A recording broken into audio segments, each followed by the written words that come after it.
En una de estas cavernas aquí en Yodfat, hace 2000 años se llevó a cabo una de las decisiones más importantes y que más influenciaron, en mi opinión, en la historia de la tierra de Israel.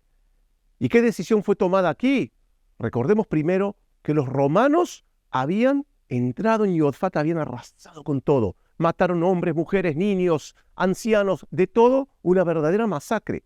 ¿Y estaban en busca de quién?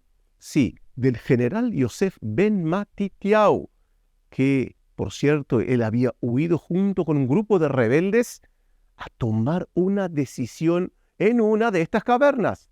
Tal vez aquí mismo, en esta caverna donde me encuentro aquí.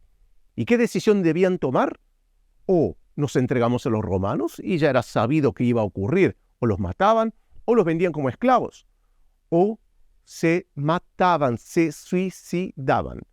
Por cierto, cuando nosotros leemos los textos de Flavio Josefo, no es la primera vez que Flavio Josefo nos cuenta sobre suicidios en el judaísmo. Veamos, en Gamla hubo un caso de suicidio, en Masada otro caso de suicidio, aquí en Yodfat también. Y lo interesante es que el judaísmo prohíbe el suicidio.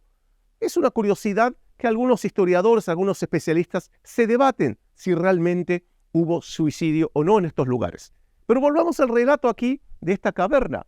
Estaba aquí Yosef ben Matitiau con sus rebeldes tentando decidir qué hacer. Y ellos deciden lo siguiente: vamos a matarnos. ¿Cómo lo haremos? Uno mata a su prójimo y los últimos dos que quedan tienen que matar uno al otro y el último se suicida. Es decir, no es exactamente un suicidio, pero se le asemeja. Y hicieron un sorteo, ¿no? Recuerden tal vez aquellos que conocen la historia de Masada, también allí hubo un sorteo. Aquí iban a hacer un sorteo para ver quiénes son esos últimos dos. Y resultó ser que los últimos dos eran el general judío Yosef ben Matitiau y otro de sus soldados. Una vez que todos estaban muertos, los dos se miraron probablemente uno al otro y dijeron: no nos matemos, nos entreguemos a Roma. Prefiramos vivir a que morir, sea como sea. Total, ya estaban todos muertos, nadie iba a reclamarles nada de que no cumplieron su palabra en el sorteo. Dicho y hecho, Yosef ben Matitiau se entrega a Vespasiano y su hijo Tito, que estaban aquí, como ya mencioné, arrasando con toda la ciudad de Yodfat. Vespasiano y Tito eran dos generales romanos que admiraban a Yosef ben Matitiau. Es decir, era un rival, pero le tenían cierta admiración y lo capturan a Yosef ben Matitiau. Y una de las frases que Yosef ben Matitiau cuenta en su testimonio dice que él se dirige a Vespasiano y le dice: general Vespasiano, yo soy un profeta y yo le profetizo de que usted, Vespasiano, será emperador de Roma. Y tal vez esa frase ocurrió, tal vez no, porque lo único que tenemos es el testimonio de Yosef ben Matitiau. Lo cierto es que Vespasiano fue coronado emperador de Roma en el año 68, es decir, un par de años después del inicio de la rebelión, y Yosef ben Matitiau se convierte a Roma y va a cambiar su nombre. No es más Yosef ben Matitiau, pasa a ser Flavio Josefo. Ustedes seguramente conocen el testimonio flaviano o la figura de Flavio Josefo, aquel historiador judeo romano. ¿Por qué Flavio Josefo? Flavio porque era una forma de identificarse con la familia que lo adoptó, es la familia flaviana de Vespasiano y Tito, entre otros, y incorpora, mejor dicho, ese aspecto romano a su nombre, pero mantiene también el nombre de Yosef, de Josefo, o Josephus en latín. Es decir, que Flavio Josefo pasa a ser el historiador de la corte romana y empieza a escribir historia de los judíos desde tiempos ancestrales hasta los días de él. Empieza a escribir mucho sobre la rebelión de los judíos contra Roma y escribe también una autobiografía. ¿Y por qué dije al principio que aquí se tomó una de las decisiones más importantes de la historia de Israel, y que influenciaron la historia de la tierra de Israel?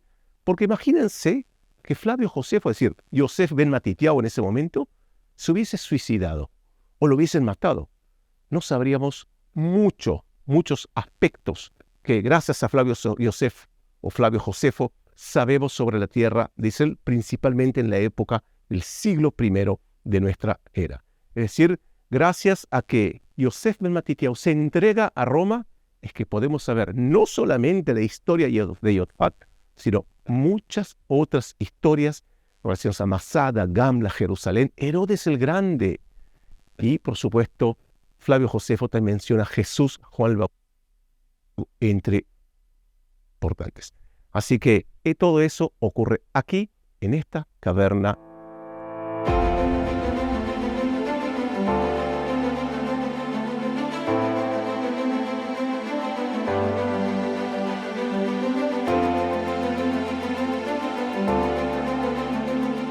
No solamente los textos de Flavio Josefo nos cuentan sobre el sitio de Yotfat.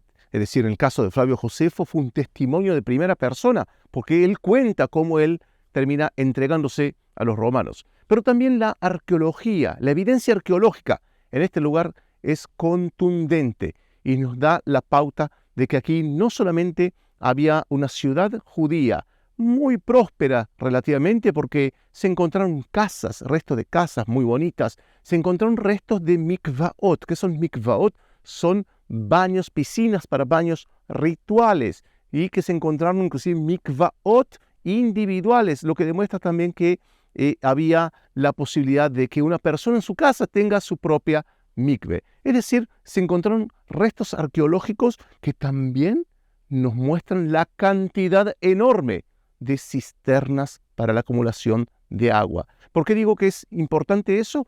Porque cuando uno está sitiado por un ejército enemigo, entonces al tener agua podemos aguantar mucho tiempo. De hecho, aquí aguantaron 47 días hasta que los romanos consiguieron penetrar la ciudad y destruirla.